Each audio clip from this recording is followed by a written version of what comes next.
నీకు హక్కు లేదా వసూలు చేయకూడదు, ఇలా తీసుకోకూడదు నువ్వు డిపాజిట్లు, నువ్వు దాన్ని కంపెనీ చేయి, కార్పొరేట్ బాడీ చేసుకో, రిజర్వ్ బ్యాంక్ దగ్గర రిజిస్టర్ చేసుకో, ఎన్ని డబ్బులైనా వసూలు చేసుకోవచ్చు. కానీ రిజర్వ్ బ్యాంక్ వాళ్ళు చూస్తూ ఉంటారు ఎవరి దగ్గర తీసుకున్నాడు, ఎంత ఇస్తున్నాడు, వడ్డీ కరెక్ట్గా చేస్తున్నాడో లేదా. అలాగే కోఆపరేటివ్ బ్యాంకులు అన్నీ ముగించేశారు.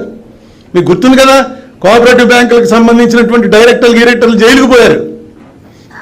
ఏంట్రా అంటే పేపర్లో పెద్దది ఈనాడు పేపర్లోనే వచ్చేవి, అయిపోయింది రేపు మూసేస్తున్నారు, ఎల్లుండి మూసేస్తున్నారు, డబ్బులన్నీ క్లోజ్ అయిపోయి వీళ్ళ డైరెక్టర్ గారు ఎక్కడో వెళ్ళిపోయాడు, థాయిలాండ్లో ఎవరో ఆడాలతో తిరుగుతున్నాడు, లేకపోతే ఎక్కడో తాగేసి పడిపోయాడు, తెగ రాసేసి మొత్తం అందరినీ తీసుకెళ్ళి లోపల మూసేయడమే కోఆపరేటివ్ బ్యాంకులు మొత్తం ముగించి పారేశారు.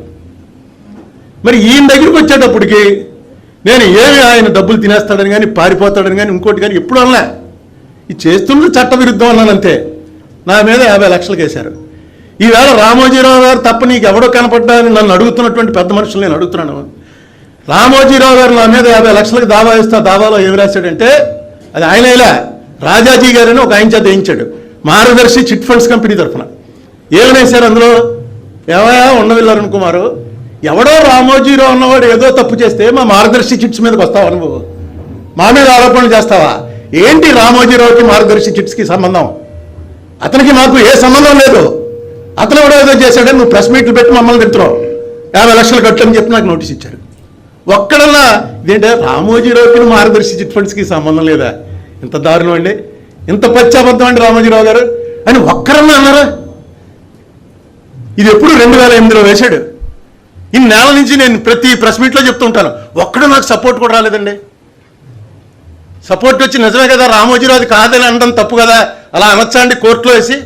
కోర్టులో వేస్తే అది పెర్జురీ అట్రాక్ట్ అవుతుంది కదా. రేపు వేసిన రాజాజీ గారి పరిస్థితి ఏంటి? మరి దాన్ని తప్పు అనరు, నాకు తప్పుట. మొన్న ఇక్కడ విజయవాడలోనే మీటింగ్ పెట్టి బాగానే ఉంది, మీటింగ్ పెట్టుకోవచ్చు. ఎవరికో తీసుకొచ్చి ఆడిటర్ని అరెస్ట్ చేస్తే ఆడిటర్లు అందరూ మీటింగ్ పెడతారు, తప్పేం లేదు. ఎందుకంటే వాళ్ళకు యూనియన్ ఉంటుంది, వాళ్ళందరూ కలిసి ఇదేంటే అన్యాయం, మా ఆడిటర్ని ఎందుకు తీసుకెళ్లారు మీటింగ్ పెట్టుకోవచ్చు. ఆ మీటింగ్లో ఏంటి, ఈ అరుణ్ కుమార్ అన్నవాడికి జగన్ చేసే నేరాలు ఏం కనబడవు, ఒక్క రామోజీరావు చేసినవే కనబడతాయి. చంద్రబాబు చేసిన నేరాలు ఏమైనా ఈనాడికి కనబడ్డాయి? చంద్రబాబు గారి పరిపాలనప్పుడు ఇప్పుడు జరిగిన తప్పులు ఏమైనా ఈనాడికి కనబడ్డాయి?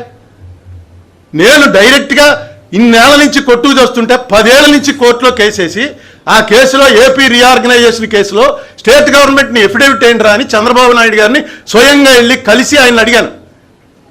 ఏంటంటే ఏపీ రీఆర్గనైజేషన్ తప్పుగా చేశారండి, ఇదిగో మొత్తం బుక్ చదవండి, తప్పుగా చేశారు, దీని మీద నేను కోర్టులో కేసేసాను, నేను సరిపోను, మీరు గవర్నమెంట్ వచ్చి నన్ను సపోర్ట్ చేయండి.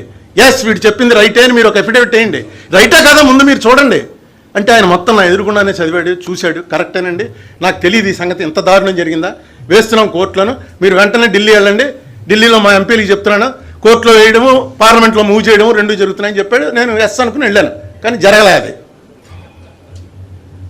ఈ జగన్మోహన్ రెడ్డిని press meet, Jaganmohan Reddy CM అయిన తర్వాత నాకు కలవేలేదు.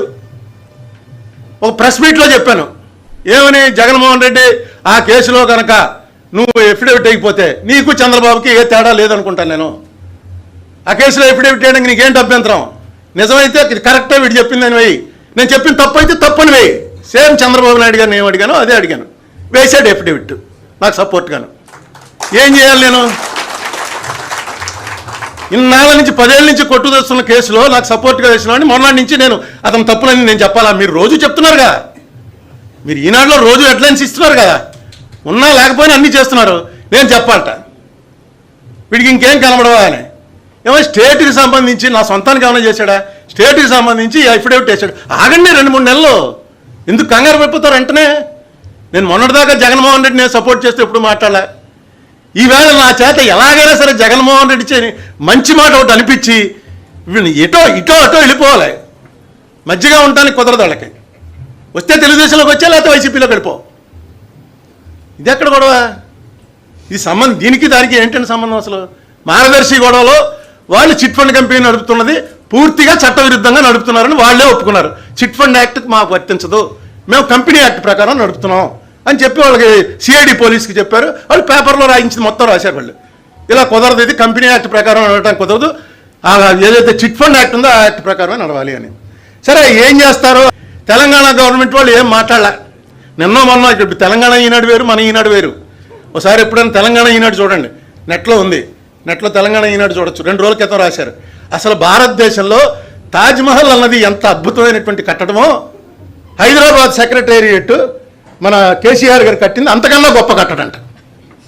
దాని ఫోటోలు లోపలికి నడుస్తుంటే మయసభ ఏమిటిది ఏంటంటే కేసులో ఆయనకు అనుకూలంగా ఉన్నాడు కాబట్టి ఇప్పుడు ఆయన కానీ అక్కడ వచ్చి నాకు సపోర్ట్గా వేస్తాడేమో ఇప్పుడేవిట్టు మొన్న వకాలతా వేసాడు, ఇంకా ఇప్పుడేవిట్టు వేయలే. ఏమో కేసీఆర్ కానీ ఇది అతను కూడా ఏమో అరుణ్ కుమార్ చెప్పిన దాన్ని కూడా ఆలోచించండి ఒక ఎప్పుడేవిట్టు వేస్తాడేమో మన పరిస్థితి ఏంటని మయసభ కింద మొత్తం మార్చేశాడు. మార్చేసి ఇంకా పొగడ్డం రాస్తారు వాళ్ళు. అయితే కేసీఆర్ అంతకన్నా ఇది అనుకోండి జాదుగారు, అందుకని మనం ఏం చేస్తాడో ఇంకా అప్పుడే ఏం చెప్పొద్దు, చూడాలి. ఈ కేసుకి సంబంధించి నేను ఇలాంటి నేరాల్లో ఏవో మర్డర్ కేసులో రౌడీయిజమో ఇంకోటి అలాంటి నేరాలు వేరు, ఇలాంటి నేరాల్లో ఆర్థిక నేరాల్లో ఎక్కడైతే డబ్బులు పే చేస్తానంటున్నారు కాబట్టి మీరు వాళ్ళని పోలీస్ స్టేషన్కి పిలవాల్సిన పనే లేదు. అలాగే మీకు ఆడిటర్స్కి మీకు ఇచ్చిన నోటీస్ ఒక ఫ్రెండ్ ఆడిటర్ గారు పంపించారు నాకు, దాంట్లో చూశాను ఏంట్రా ఈ నోటీస్ అంటే ఆఖరిని ఉంది వీ రిక్వెస్ట్ యూ అని ఉంది. పోలీసు రిక్వెస్ట్ చేశారు వాళ్ళని, వచ్చి మా ఆఫీస్కి పలానా రోజున మీరు వచ్చి మీకు చెప్పినట్టయితే మేము రికార్డు చేసుకుంటామని. వీళ్ళు దాని గురించి మళ్ళీ మీటింగ్ పెట్టారో కోర్టులో వేసాం చూస్తాం వీళ్ళ సంగతి అని చెప్పారు. క్లియర్గా డివిజన్ తెలిసిపోతుంది ఏంటి, జగన్మోహన్ రెడ్డికి వ్యతిరేకులు ఎవరు, వ్యతిరేకులందరూ ఈనాడుని అడిగి ఈనాడిని పొగుడుతూ ఒక స్టేట్మెంట్ ఇస్తేనే వాళ్ళు వ్యతిరేకుల కింద లెక్క, లేకపోతే ఒప్పుకోరు. లేకపోతే జనసేన ఎందుకు ఇవ్వాలి, జనసేన ఇవ్వాల్సిన పని లేదు. జనసేన పార్టీ కూడా రామోజీరావు గారి మీద ఇలా వెళ్ళటం చాలా తప్పు. చాలా అంటే ఆ రామోజీరావు గారు చేస్తున్నదని జగన్మోహన్ రెడ్డి తప్పు చేస్తున్నాడు అన్నవాడే జగన్మోహన్ రెడ్డికి వ్యతిరేకం. కమ్యూనిస్టులు చెప్పేశారు, సరే టీడీపీ అయితే వాళ్ళదే పార్టీ, జనసేన కూడా చెప్పేసింది. కొత్తగా ఏదైనా పార్టీ పెడితే ఈనాడులో రావాలనుకుంటే డైరెక్ట్గా చెప్పాలి. ఈనాడు పేపర్ చాలా గొప్ప పేపర్ అయిపోయింది. మన దురదృష్టం ఏంటంటే ఈనాడు పేపరు ఎలాంటి వాల్యూస్ మెయింటైన్ చేస్తుందో ఒక ఉదాహరణ చెప్తాను. పేపర్లు అంటే న్యూస్ చెప్పాలి. 2009లో ఈ మార్గదర్శి గొడవ అయిన తర్వాత నేను పార్లమెంట్కి పోటీ చేశాను. మీకు తెలుసు ఈనాడు అందరం చదువుతాం. ఈనాడు పేపర్లో జిల్లా ఎడిషన్లో అక్కడ local candidate, Rajahmundry candidate, Vijayawada candidate, ఎవరు ఎంపీ క్యాండిడేట్లు ఓ పెద్ద వేసేవాడు ఓ పేపర్లో వేసి కాంగ్రెస్, తెలుగుదేశం, పిఆర్పి, బీజేపీ ఈ 4 పార్టీకి చెందిన క్యాండిడేట్లు రాయటం, వీళ్ళు అంటే కొంచెం ఫ్రేలో ఉన్న పార్టీలని ఫోటో వేసి వాళ్ళ చరిత్ర రాయటం 4 అలా అన్ని చోట్ల రాశారు. రాజమండ్రి వచ్చేటప్పటికి మాత్రం 3 పేర్లే రాశారు, మురళీమోహన్, కృష్ణరాజు, సోమవీర్రాజు. నేను లేను, నేను కాంగ్రెస్ క్యాండిడేట్ సిట్టింగ్ ఎంపీని, నా పేరు లేదు. వాళ్ళ 3 మధ్య పోటీ. ఇంత సంకుచితంగా నడిపేటువంటి వాళ్ళు ఎవరైనా ఉంటారా? పైపెచ్చు మార్గదర్శి నేను ఎప్పుడైనా ఏమన్నా అన్నాను కానీ ఈనాడిని ఎప్పుడు అన్నది ఈ విషయం కూడా ఇప్పుడే చెప్తున్నా. ఎందుకంటే నాకు ఎవరో ఫ్రెండ్ పట్టుకొచ్చి మొత్తం అప్పటి పేపర్లన్నీ ఇచ్చాడు, ఇచ్చి ఒక ఎగ్జిబిషన్ పెట్టి ఇప్పుడు నువ్వు విపరీతంగా వస్తారు చూడటానికి ప్రతి ఊరికి పంపించి ఈనాడు ఎలా రాస్తుంది, ఏది నా మీద రాసినవే, కేవలం నాకు వ్యతిరేకంగా ఎలక్షన్ టైంలో రాసినవన్నీ అతను ఎందుకు దాచించాడు. Please subscribe .news.